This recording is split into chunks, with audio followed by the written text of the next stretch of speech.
Yo, yo, yo, yo, yo. Welcome to Paradigm Shift. I know it's been a long time. I'm not sure how long it's actually been. 2 months. 2 months. Um, I don't know. I just was feeling as if I wasn't, it wasn't like something wasn't stirring inside me to make these videos. Felt as if I needed to, but I didn't want to. So I just took a break. And this episode is about, finding your passions, your goals, how to do that through spirituality. And I just want to kind of get into it because I've been feeling not necessarily down, but just low energy, as if I didn't want to do what I know my passion is. And instead of just plowing through it, pushing through it, which most spiritual guides or even motivational guides will tell you to do, like push through it, just get through it. You know what I mean? That's not the route that I take through learning, being present, through my spiritual learning. And how I go about it, what I've learned is you kind of let whatever your body is telling you, whatever your soul is telling you, whatever inside is telling you, if it's telling you not to do something, then don't do it. There may be a great reason for that. It may be that you need to regenerate, that your body and your soul actually need that regeneration process. And that's when people constantly push through those signals that your body and soul are telling you, that's when you can get into that deep depression, because it's all about energy usage. Sometimes you just need to go away and recuperate. Maybe you have other things going on. And, a lot of the most motivational speakers out there will tell you, you got to keep going. You got to keep going. Yeah, you can. You can, but it will burn you out down the road in an even bigger way than if you just took that break. And, I think I was kind of unconscious maybe for a while, more so than usual. And I was worried about things or living kind of fearfully and, but I still allowed myself to take that break. So about your passions and going and trying to find your goals and your purpose, the first thing that I'll tell you is that your purpose, everybody's purpose on earth, is to live. So if you are living, you are fulfilling your purpose. And furthermore, our spiritual purpose is to be present as much as we possibly can. And I know that sounds so simple, because everybody has these goals and these wishes, and these motivational speakers will tell you if you're not doing something amazing that you're failing in life, but you're not, because life is about living.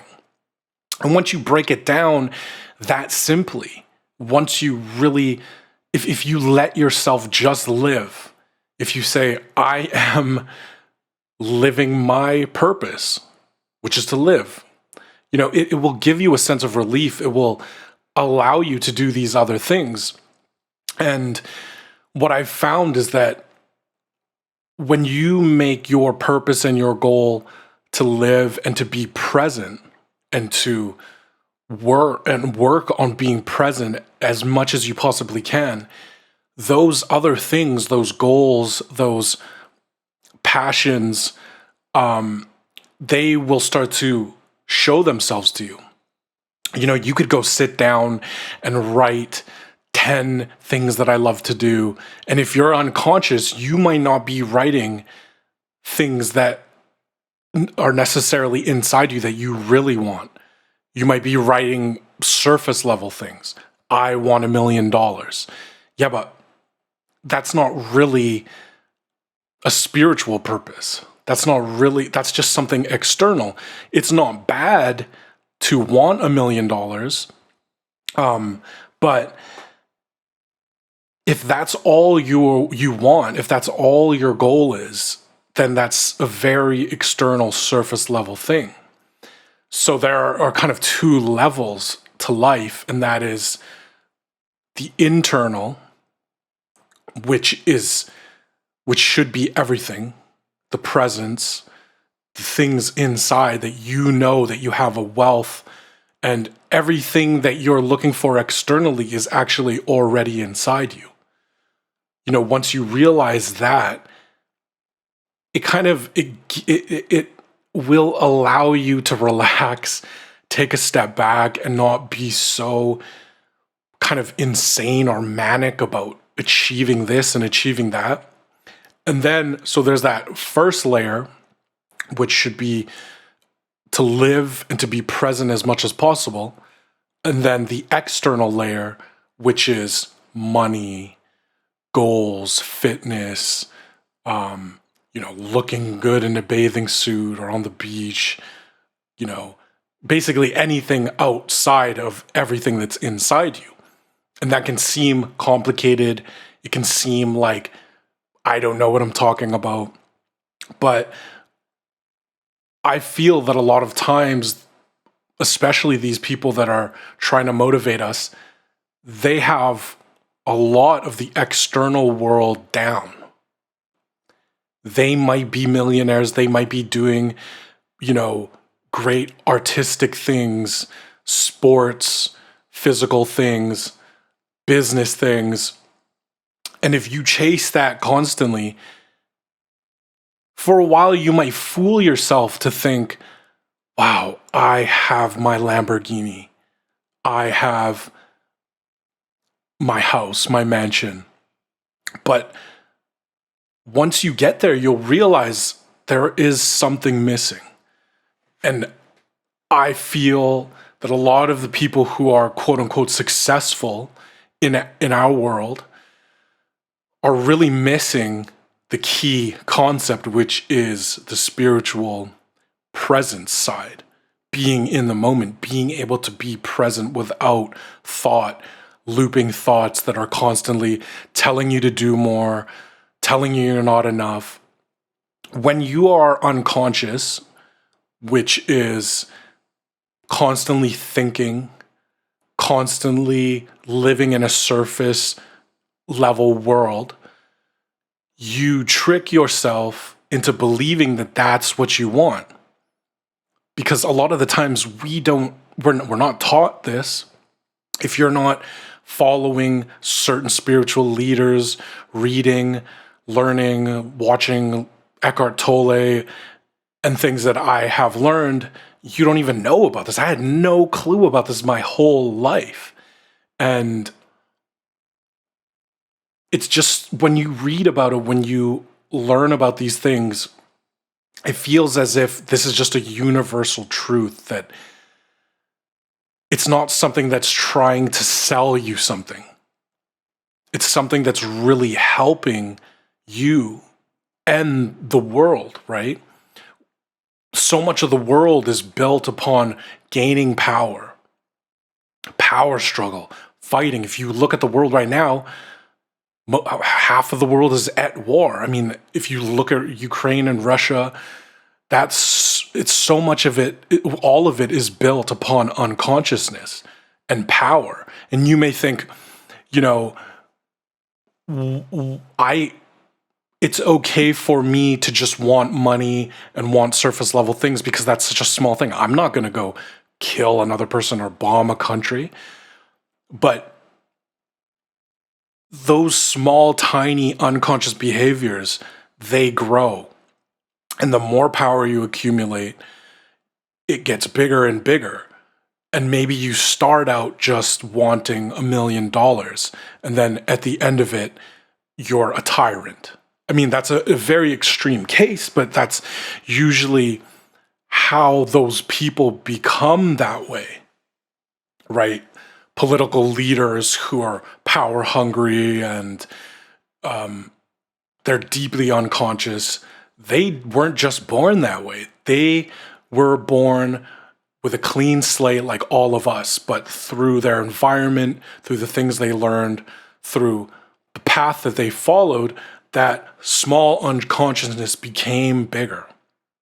So what I'm saying is you need to realize that your purpose is in the inside first.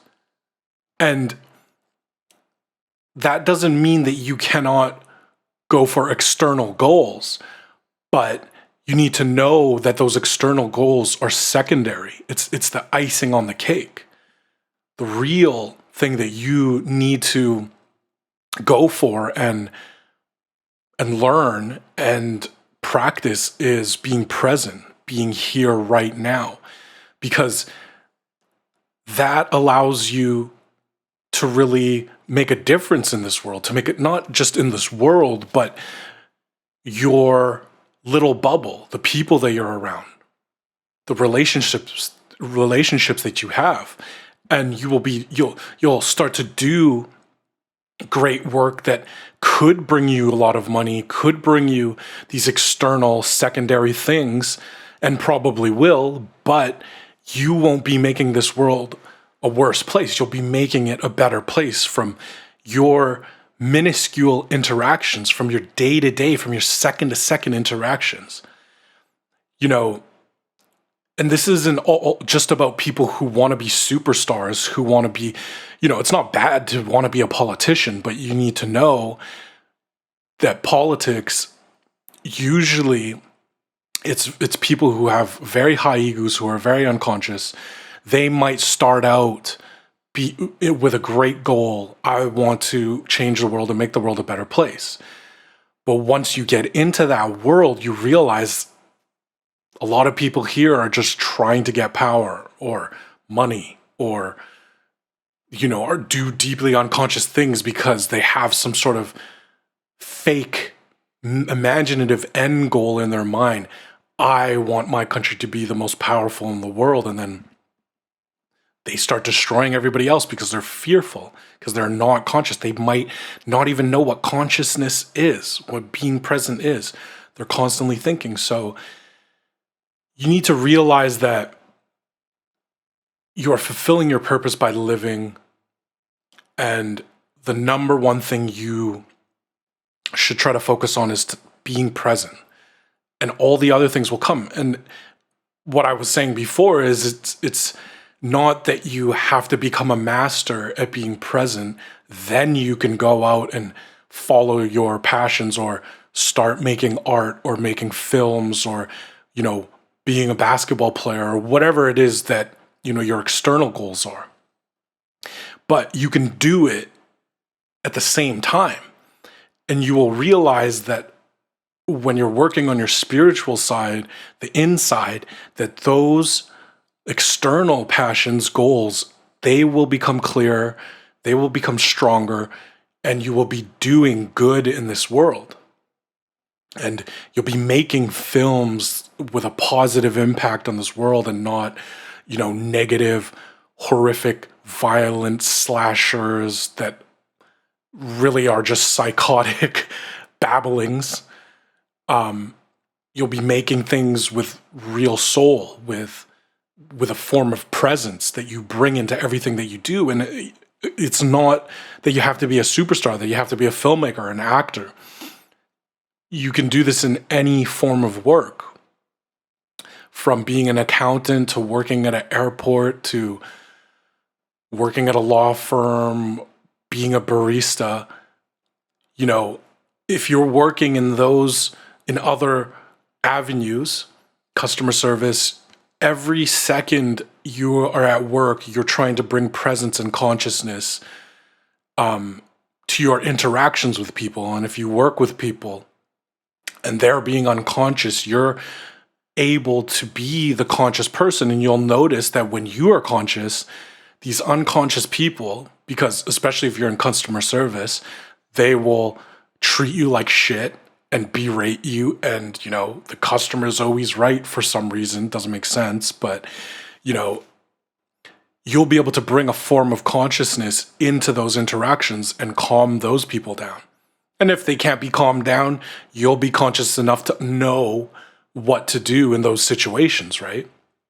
Consciousness is not just sitting cross-legged, chanting, being Zen, or saying namaste. It's being so alert that you're here, and anything that happens around you, whether good or bad, you can properly react to that thing, right? If I've said this before, but a conscious person, if you're going on a hike and a bear is seen and might look like it's attacking or something, you're conscious, you're able to assess, to realize what I should be doing right now. Do I back off?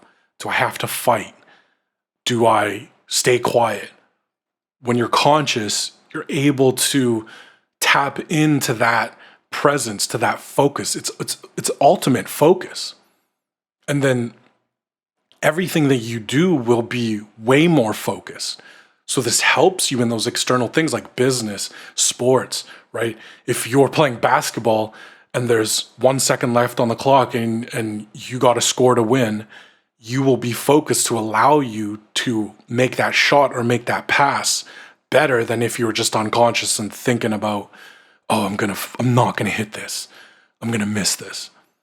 It's even better than in that moment thinking I'm gonna hit this shot. You are just not thinking, and you're using that presence to accomplish and focus on the goal way more than when you're unconscious. So being present really allows you to do these things that you think you want way better than if you were unconscious, or don't know how to focus properly, or you can't be in the moment, you can't be present. So yeah, I mean, that's just something I want to talk about because I was gone for so long. If you are feeling down in your life, I'm 40 years old, I still don't know what I want to do. I'm not doing what I'm supposed to do. None of us are supposed to do anything but live. All these other external things are human-made from our thoughts.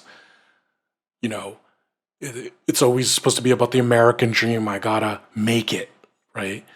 But everybody is just putting all their efforts into these external secondary things and totally missing out on being present, being conscious, which is the number one thing we as a human race should be looking for and working on and spreading and helping others to achieve. So that's the episode. I know it's a little long. I'm a little rusty. I haven't done this for a while, but it feels good to be back. I'm excited to make a lot more videos. If you have any suggestions on what videos I should make, what I should talk about, please comment down below.